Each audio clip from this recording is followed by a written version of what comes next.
We are speaking to Comrade Deryck Richardson, President of the Association, whom we last interviewed in November 2020. At that time, the Association was battling the poor working conditions of its members in fighting for the right to represent officers at companies without a branch board. Recently, the Special Tribunal handed down a judgment. Comrade Richardson, thank you for this opportunity to speak to you again. Could we begin with the Special Tribunal ruling, the background to the matter, and what has happened since? Okay. The background to this judgment was the termination of the officers, 14 officers at Royal Bank in around May 2014. Letter dated May 15, 2014, the bank served notice that their positions will become redundant, effective the 16th of May 2014. The bank said, pursuant to Section 4 of the Retrenchment and Severance Benefit Act, all purported detailed separation, benefits and payments and payable.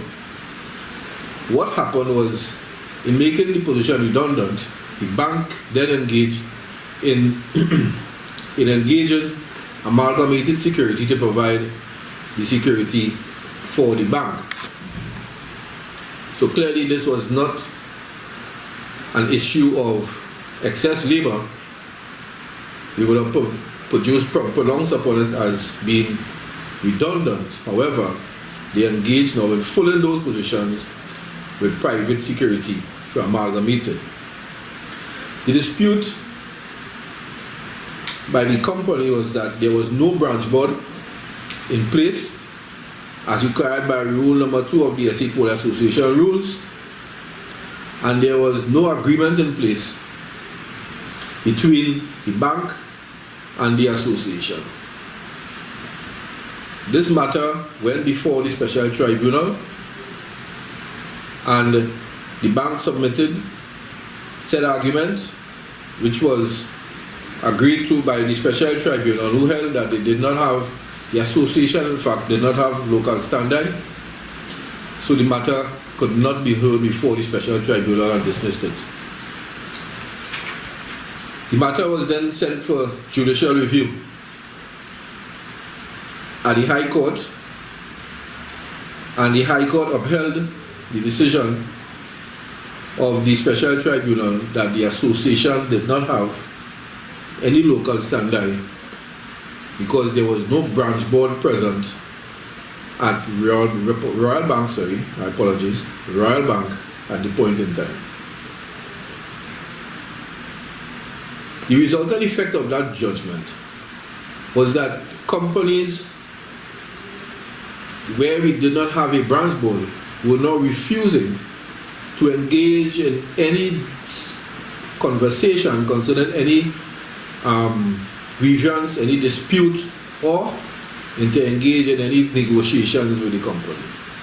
As a matter of fact, nearly instantaneously, those matters that the association was previously engaged in were pulled as a result of the judgment. So just to go back, before the judgment, the association will represent whether or not there was a branch board. So companies took advantage of that by denying now the right to representation by the SA Police Association. To put in context, the Supplemental Police Act gives exclusive right, sole right to representation to all estate constables in Trinidad and Tobago. So we are faced with a situation where you are an estate constable, the only person who could legally or lawfully represent you would be the SA Police Association. But because there was no branch board in place, the companies were saying, listen, you don't have any local standard here, get out from here, basically. Right? And what we saw then was companies would have been engaging now in tactics to break up branch boards. So wherever we form branch boards, especially newer companies, they would then engage in some tactics to frustrate the branch board into resigning. Previously, those officers would have been working at some premium contracts. They were removed. They would be put on locations where they would work 8 hours instead of the 12 hours, which has become the norm.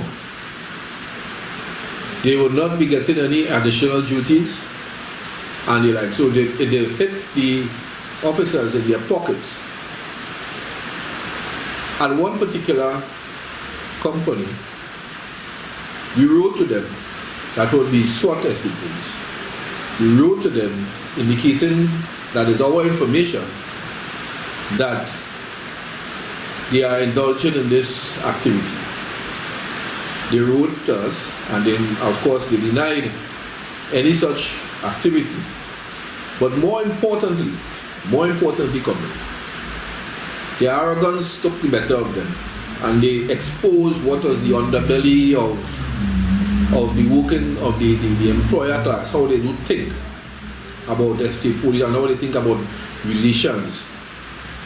In that they said to us that there is no law.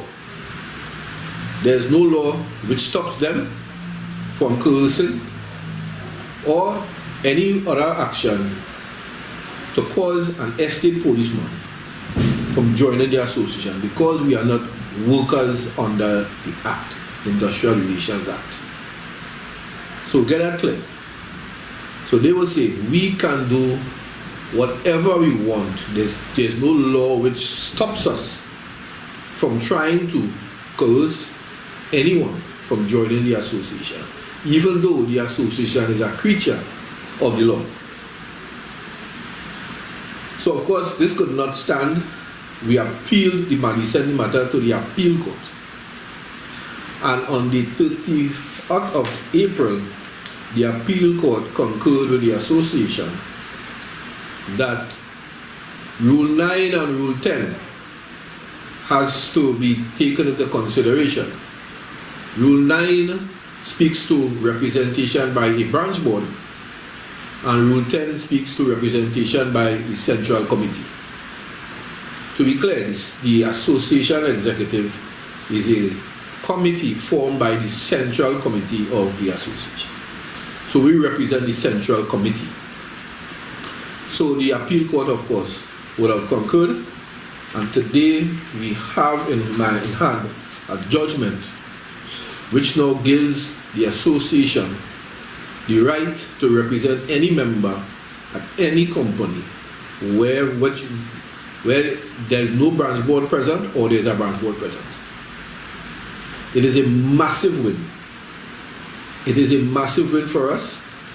It speaks to the fact that you have to challenge, be able to stand up and challenge judgments. You don't just accept judgments and say, well, okay, the High Court say that and the Special Tribunal say that. No.